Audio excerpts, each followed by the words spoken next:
Europe 1, Laurence Ferrari et vous. Un paquet qui sera un montant de 13 € au cours de l'année 2026 et une première étape d'un paquet qui passera à 12 € dès le début de l'année 2025. Voilà donc pour les annonces du ministre de la Santé, Aurélien Rousseau, qui a présenté ce matin un plan national de lutte contre le tabac. 12 € le paquet en 2025, 13 en 2026. Le ministre de la Santé qui a également fait cette annonce. Écoutez.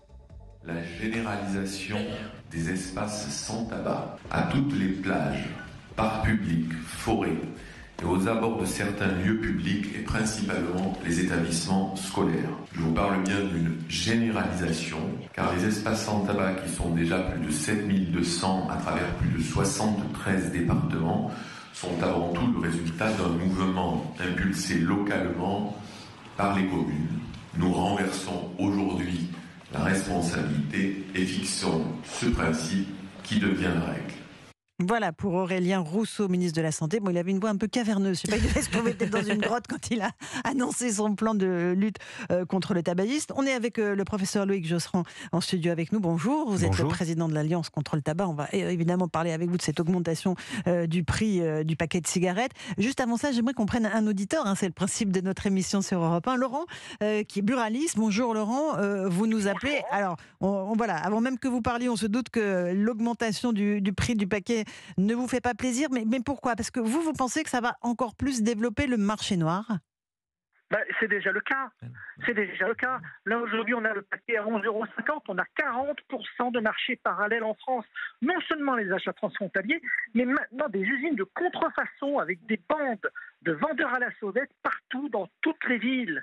C'est déjà le cas. Et ces imbéciles du gouvernement, ils continuent de remettre une pièce dans la machine. 12 €, 13 € demain et après-demain. Mais ils continuent. Qu'est-ce qu'ils veulent ? Ils veulent que les gens arrêtent de fumer, c'est tout. Ça ne marche pas. Mais et M. Josserand, il pourra dire ce qu'il veut, ça ne fonctionne pas. Alors, il va vous parler. Il est là, M. Josserand. Vous pouvez parler à notre ami Laurent qui nous appelle. Oui, non, mais ce buraliste est simplement en train de nous resservir les éléments de langage de l'industrie du tabac. 40% de marché noir en France, c'est faux. Imagine-t-on seulement ce que représente 40% d'un marché total comme la France ? C'est pas vrai, monsieur. C'est pas vrai, monsieur. C'est pas vrai, monsieur. Je me suis battu moi-même côté vendeur à la sauvette, monsieur. Ne racontez pas d'histoire. Mais monsieur, vous ne faites que répéter, monsieur, les éléments. Moi, je me fie à des éléments scientifiques de Santé publique France, de l'INSEE, des douanes. Venez sur le terrain. Moi non plus, je ne suis pas d'accord avec vous. Allez voir le maire de Bobigny. Allez voir le maire de la Courneuve. Allez sur le terrain, monsieur. Allez voir tous les buralistes qui ont fermé aux frontières. Alors, tout ceci Laurent, est faux, monsieur. On entend votre colère et on va juste laisser monsieur Josserand développer un argument et puis je vous repasse la parole. Tout ceci est faux. Ce ne sont que les éléments de l'industrie du tabac qui sont resservis tous les ans à travers un rapport. Il y a un marché noir, monsieur Josserand. Attendez, j'y viens. Oui. Non, mais c'est important. J'y viens. Répondre à Laurent parce qu'il pose une question précise. Réponds, mais de toute façon, je n'arriverai pas à convaincre ce buraliste. On peut se mettre d'accord sur des faits. Voilà. Les faits, non, on ne sera pas d'accord sur les chiffres. Ça, j'en suis à peu près certain. Aujourd'hui, en France, le marché noir, c'est 5%. Sur ces 5%, il y a, comme évoqué là, il y a du marché à la sauvette. Le marché à la sauvette, c'est stable, c'est de l'ordre de 1%. Moins de 1% du marché à la sauvette. Ça, ce sont les chiffres Santé publique France officiels. Qu'il y ait des usines qui fabriquent sur le sol français des cigarettes. Il y a peut-être des usines. Ah non, il n'y a pas peut-être. Je peux vous le dire que les douanes en démantèlent toutes les semaines. C'est une réalité. Est-ce que vous savez combien il y a de milliards de cigarettes qui sont vendues sur le marché français tous les ans ? Alors 2 milliards de paquets. Ah non. 2 milliards de paquets. Oui. Donc c'est plus tout à fait la même histoire. Donc imaginons seulement ce que représente la production d'autant de cigarettes. C'est juste énorme pour arriver à produire ça. Donc c'était un vrai travail industriel. Donc derrière ce marché, derrière cette démonstration de l'industrie du tabac régulière tous les ans, KPMG, donc qui est financée par Philip Morris pour produire un rapport sur la base de données qui sont toutes plus extravagantes les unes que les autres, à tel point d'ailleurs que KPMG met dans sa méthode un petit encadré disant qu'ils ne sont pas responsables des résultats puisqu'ils ne savent pas d'où viennent les données. Donc ça en dit long déjà sur la fiabilité de l'histoire. Ces 40%, ils viennent de là.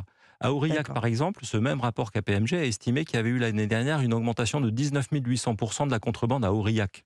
Est-ce qu'on peut imaginer ce que représente une augmentation de 19 000 Donc, C'est vous de la dites que les fantaisie. chiffres sont biaisés. En revanche, Complètement. le témoignage de Laurent, et qui est toujours là, qui est buraliste, c'est que oui, ils vont être dans une difficulté si le prix du tabac continue à augmenter. C'est ça, Laurent? Mais- Je me trompe ou pas? Et après, je vous repasse la parole, Oui, M. Josserand. mais je voudrais apporter un complément. C'est Allez-y. que on a des vendeurs sur Internet. Le premier vendeur de tabac aujourd'hui, c'est Facebook, c'est les réseaux sociaux. Les gens, ils achètent des cartouches à l'étranger, ils achètent des cartouches dans la rue. C'est pour ça que les chiffres de M. Josserand me font rigoler. Je ne sais pas où il les trouve, mais il faut qu'il aille dans la rue, il faut qu'il aille regarder un peu mieux. C'est pour ça que aujourd'hui, quand vous vous promenez dans la rue, sur des terrasses de café, vous voyez des paquets rouges colorés qui ne sont pas des paquets neutres. Oui. Et Moi, alors, dans ma brasserie, j'avais 4 clients, j'avais 3 paquets rouges. Laurent, et vous, ça a créé un manque à gagner ou pas dans votre bureau de tabac, l'augmentation du prix du paquet? C'est pas le sujet. Moi, je ne suis pas contre la politique anti-tabagique. Pas du tout. J'ai moi-même été l'un des promoteurs de la cigarette électronique, qui est la meilleure alternative aujourd'hui pour avoir une efficacité sur une population générale de tabac. D'accord. Moi-même, en 13 ans, j'ai fait passer des centaines de clients sur la cigarette électronique, et ça marche. Et j'aimerais que les anti-tabac comme M. Josserand soient beaucoup plus moteurs, beaucoup plus innovants, plutôt que de faire prospérer les délinquants et les mafias. Soyez intelligents. Sortons de cette crise tabagique Alors, par le haut. Une dernière réponse de M. Josserand Je avant vous la remercie de nous pause. prêter des qualités. Je vous rassure, hein, je suis aussi dans la rue, je ne vis pas au fond d'une grotte, donc je sais parfaitement ce qui se passe autour de moi, je vous rassure de ce point de vue-là. Écoutez ce que je dis par ailleurs et ce que je peux écrire, puisque vous verrez que la cigarette électronique, je ne suis pas un adversaire de la cigarette électronique et que C'est une j'ai alternative quand largement même. C'est développé une vraie alternative. l'idée que la cigarette électronique était un moyen de sevrage. Je ne dis pas que, en revanche, là où on n'est pas d'accord, pas c'est rester sur la qu'il ne faut pas cigarette rester sur la électronique cigarette pendant 10 ans. électronique. Parce que là, C'est c'est pas sûr faux. que Les gens d'un point de connaissent vue qui sont business, comme ça. c'est mauvais. Très bien. Allez, on fait une petite pause. Vous restez avec nous, Monsieur Josserand. Je remercie Laurent de nous avoir appelés. Et on sera en ligne dans un instant avec un autre auditeur qui s'appelle Olivier et qui est transporteur et qui nous parlera de son expérience d'ancien fumeur. À tout de suite sur Europe 1. 11h-13h, vous écoutez Laurence Ferrari sur Europe 1. Laurence Ferrari et vous. 01 80 20 39 21. Europe 1. 11h, 13h. Laurence Ferrari et vous. L'amour, c'est comme une cigarette, ça brûle et ça monte à la tête. Quand on ne peut plus s'en passer, tout ça. Vous chantez moins que Pascal quand même, hein? Ah oui, je n'ose pas. Je ne sais pas s'il pleut, Ah, vous mais je devriez. pense qu'il pleuve encore plus. Je fais grâce aux auditeurs et aux auditrices de ma belle voix. Bon, l'amour, c'est mieux que la cigarette pour moi. Ah ouais, c'est pas M. Josserand qui va me dire. Merci en tout cas à DJ Fab pour cette belle petite pépite de Sylvie. Sylvie Vartan. Ah bah oui, j'ai les mêmes cheveux, mais pas la même voix. Bon, on va continuer évidemment à évoquer cette augmentation du prix du paquet de cigarettes, 12 € jusqu'à 13 € l'année prochaine. Ça peut monter comme ça jusqu'à 20 €, hein, Monsieur Josserand. Ah mais vous savez, pour qu'un paquet de cigarettes compense réellement financièrement tous les méfaits du tabac, C'est-à-dire qui en sont occasionnés, 75 000 morts par an. on le 75 000 rappelle. morts par an, 153 milliards de coûts sociaux du tabac, il faudrait que le paquet soit à 42 €. Voilà. Mon Dieu. Et là, on D'accord, commencerait ok. réellement à parler d'un coût neutre en matière de tabac. Alors, et l'État Coup neutre. arrêterait de perdre de l'argent. Oui, mais là, on parle de vie, évidemment. On parle de vie sauvée et de vie détruite. Olivier est avec nous et nous appelle. Bonjour, Olivier. Vous êtes un ancien fumeur, c'est bien cela? Oui, bonjour Laurence, Bonjour. bonjour à tous. Oui, je suis ancien fumeur, oui, tout à fait, oui. Alors, racontez-nous, est-ce que cette augmentation du prix du tabac vous convient? Ah oui, tout à fait. Et j'irai même plus loin. Je voudrais que ça double et redouble parce que effectivement, moi j'ai une cousine qui travaille dans les hôpitaux. Ici, j'habite à Calais, où le coût pour soigner les gens malheureusement qui sont atteints de cancer du fumeur coûte bien plus cher que ce que l'État se ramasse En taxes. En taxes. Parce que tout le monde dit oui, bon, l'État se ramasse des taxes, etc., etc., etc. Ce qui est absolument faux. Donc, moi, je suis pour l'augmentation. Alors, j'ai entendu l'auditeur d'avant, bien sûr. Je comprends les buralistes. Les buralistes, ça, je peux l'entendre. Qu'est-ce qui vous a décidé à arrêter, vous, Olivier, juste pour être très concret? Qu'est-ce qui vous a fait arrêter? Sur un coup de tête, j'ai dit j'en ai marre de fumer, voilà, j'ai arrêté de fumer. Et Voilà. comme ça, sans rien, sans patch, du jour au lendemain. Non, du jour au lendemain, sans rien, Bon, sans rien. chapeau, hein. Avec beaucoup de volonté, avec Oui. beaucoup de volonté. Ah oui, parce que Voilà. c'est compliqué. Moi, j'ai fait pareil il y a 13 ans, du jour au lendemain, comme ça. Il faut s'accrocher les premiers jours. Mais après, ça passe. Voilà, et je fumais un paquet de cigarettes par jour à l'époque. Et pour l'anecdote, je travaillais sur les cars ferries où nous avions des cigarettes détaxées, En plus. où nous avions la cartouche de cigarette à 25 € à l'époque. Aujourd'hui, la cartouche de cigarette, là, je ne suis plus sur les navires, mais elle tourne entre 30 et 35 €. Elle est détaxée. Hein.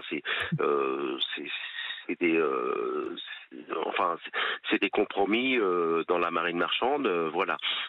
Mais je suis absolument contre, tout comme l'alcool dans les pays nordiques. Hein. Moi, je vais beaucoup dans les pays nordiques. Et vous êtes même pour l'interdiction de fumer dans les espaces publics, l'étendre à d'autres espaces publics, c'est-à-dire les parcs, les jardins, les abords des écoles Ah même. oui.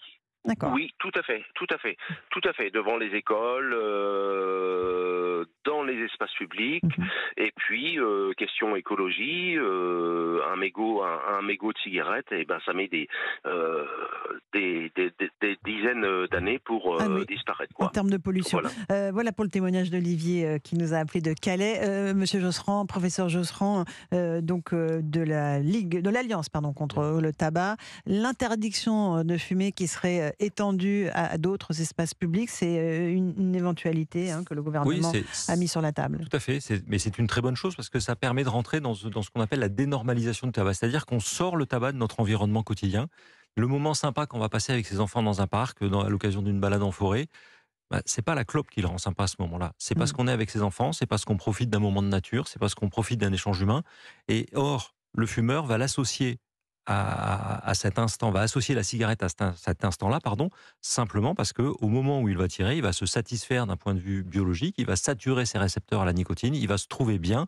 Or, le bien qu'il ressent, c'est le moment humain, c'est la nature, c'est tout ce qu'il y a autour, ça n'est pas la clope. Donc c'est un vrai travail à faire. C'est un travail, et sortons la clope de nos vies, et nous nous rendrons compte qu'elle n'est pas obligatoire, que nous ne sommes pas condamnés à vivre avec de la cigarette. Et on accompagne de mieux en mieux ceux qui veulent arrêter de fumer. Et ça, c'est important de le dire. Il y a des numéros d'appel, il y a vraiment il y a Tabac Info Service qui est là. Il y a le Mois sans tabac aussi. Mois sans tabac dont on touche à la fin, qui sont des moments où effectivement on peut s'arrêter. Il y a un renforcement dans ce qui a été annoncé ce matin justement de l'aide aux fumeurs pour s'arrêter. Il va y avoir la substitution nicotinique qui va être mise en place directement à partir des pharmacies. Donc là aussi, ça va être une aide supplémentaire pour les fumeurs.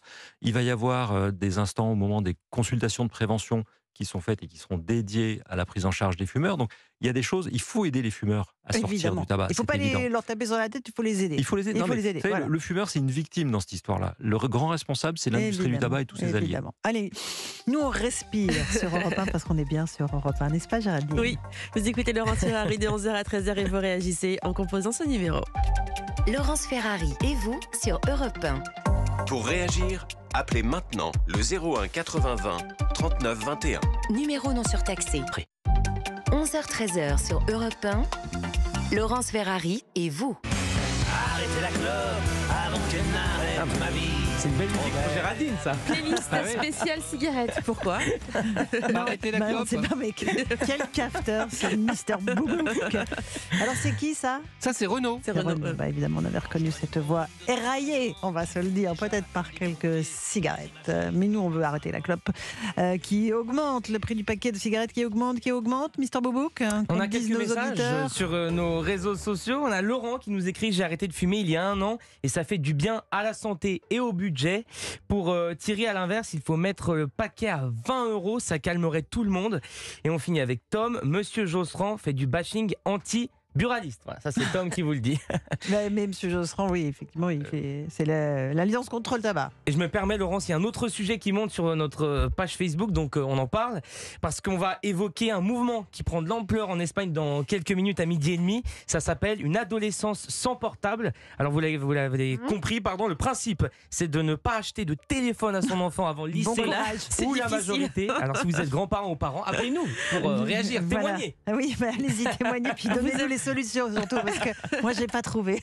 Vous appelez au 01 80 20 39 21. Allez, on prend un auditeur qui est avec nous, Charles, qui est retraité, qui nous appelle d'Agen. Bonjour Charles. Alors vous, et le tabac, qu'est-ce que ça donne? Vous êtes un ancien fumeur, c'est ça? Alors, bonjour à tous. Voilà, moi, je suis un militaire. Donc, chez les militaires, il y a pas mal qui fumaient à l'époque. Et à 33 ans, je travaillais en quart, c'est-à-dire je travaillais la nuit, etc. Donc, je me suis aperçu que je fumais 1,5 paquet à 2 paquets par jour. Wow. Et que j'avais, même en étant sportif, il y avait une incidence sur ma santé. Et j'ai décidé du jour au lendemain de m'arrêter. Ça a été très très dur parce que quand vous avez des collègues qui fument, ils fumaient la fumée sous le nez en disant voilà, tu vas fumer gratos, etc. Mais moi, je me suis arrêté d'un coup, mais ça a été très très dur. Mais pour cette augmentation du paquet de cigarettes, moi je préfère qu'ils augmentent l'alcool et les cigarettes, qu'ils augmentent le riz ou les pâtes, ou les œufs. Ouais. Ça c'est clair, c'est-à-dire qu'en gros, il n'y a que les fumeurs qui vont être mécontents, parce qu'il faut toujours des mécontents quand il y a des mesures pour les protéger. Parce que cette mesure, ça va faire baisser la consommation de cigarettes. Si ils augmentent, j'ai entendu qu'il y a un auditeur qui a dit, même si on les mettait à 20 €, s'ils fument 2 fois moins, ils auront c'est pas 2 fois moins de chance, mais ça va préserver leur santé, ça va préserver notre sécurité sociale, avec, je dirais, des cancers qui seront peut-être évités, parce que quand on soigne un cancer, ça touche aussi un budget au niveau de la santé, de la sécurité sociale. Voilà, pour moi, même s'ils sont mécontents, il faut le faire, parce que tout simplement c'est une question de santé publique. Et d'ailleurs, l'interdiction sur les plages, il y a certaines communes qui l'ont déjà sur fait. les plages. Oui. Ça peut être généralisé d'ailleurs. Oui. Voilà. Et si c'est généralisé, tant mieux. Parce que quand vous avez des gamins qui vont jouer dans le sable et qui trouvent des mégots, etc. Et qui les mettent à la bouche, ça nous est arrivé à tous. Il y a un manque de respect, il y a un manque de civisme. S'il y avait du civisme, comme au Japon, chacun emmenait son petit sachet pour mettre ses déchets dedans. Parce qu'en France, nous avons ça aussi, ce problème, c'est le respect qui est parti. Les incivilités. Mon avis, Et vous avez eu du mal, Charles, à arrêter ou pas du tout? Ça s'est fait du jour au lendemain? Bien sûr. Alors, je suis passé de la cigarette à la pipe. Parce que la pipe, oui, la pipe, c'est parce que vous avez un truc, vous le fumez 3-4 heures, mais petite bouffée. Après, j'ai arrêté définitivement parce que tout simplement c'était encore une habitude, une addiction, une accoutumance. Voilà. Mais c'était dur. Très intéressant votre témoignage, Charles. Merci beaucoup de nous avoir appelé d'Agen. Professeur Josserand, il y a des parcours comme ça dans l'arrêt du tabac, il y a des rechutes, puis on s'y remet, puis on arrête. Le sevrage tabac peut se faire en une fois, ça peut arriver, mais le plus souvent, et malheureusement, j'ai envie de dire, ce sont des répétitions. C'est-à-dire qu'il faut bien voir qu'un fumeur, c'est une évolution. C'est-à-dire qu'au début, quand on commence à fumer, on est totalement satisfait de fumer. Vraiment, on est loin de l'idée d'arrêter. Et puis progressivement, on va cheminer. Il y a un moment, on va se dire, tiens, finalement, est-ce que c'est pas une si bonne idée que ça de fumer? Ça me coûte cher, c'est mauvais pour ma santé, c'est mauvais pour mon entourage, etc. Et puis, on passera de cette idée de finalement, faudrait que, à ça y est, je me lance, j'y vais. Et puis une fois qu'on s'est lancé, on va essayer de s'arrêter. Et puis malheureusement, on va peut-être ne pas y arriver cette fois-ci. Mais c'est pas grave. Ça sera jamais un retour en arrière. On ne reviendra jamais au stade où on était content de fumer. Donc c'est un cheminement, c'est une forme de vis sans fin. C'est une avancée permanente qui permettra à un moment d'y arrêter. Donc surtout ne pas se décourager. Cigarette pas fumée, c'est une cigarette. C'est gagné, c'est du temps vite gagné, ça, faut le dire. C'est un petit gain. Mais il ne faut pas imaginer, malheureusement aussi, que si on diminue sa consommation par 2, on réduit le risque par 2. Il n'y a pas 5 cigarettes, ça va? Non, à partir du moment où on fume, on est exposé, le risque est présent. Ce qui fait le danger dans la consommation de tabac, c'est la durée pendant laquelle on fume et moins la quantité qu'on va fumer. Il vaut mieux fumer pendant 1 an beaucoup que très peu, très longtemps. Bon, très bien. Ça, c'est le message du professeur Josserand. On termine par une petite chanson encore, DJ Fab. Évidemment. Avec Catherine Deneuve en 1980. C'est lui-même qui l'immense Serge Gainsbourg. Fumeur invétéré. Fumeur invétéré. Mais ça fait partie de son personnage. Voilà, artiste de génie. Je le sais. On ne s'en lasse pas. Non, jamais. Merci beaucoup, professeur Josserand, d'être venu ce matin nous parler de cette lutte contre le tabagisme en France avec un prix du paquet de cigarettes qui va augmenter. Et dans un instant, on parle des adolescents sans portable et vous témoignez au 01. J'attends vos appels. Appelez, donnez-moi la solution. 01 80 20 39 21. Laurence Ferrari, 11h-13h sur Europe 1. Laurence Ferrari et vous. 01 80 20 39 21.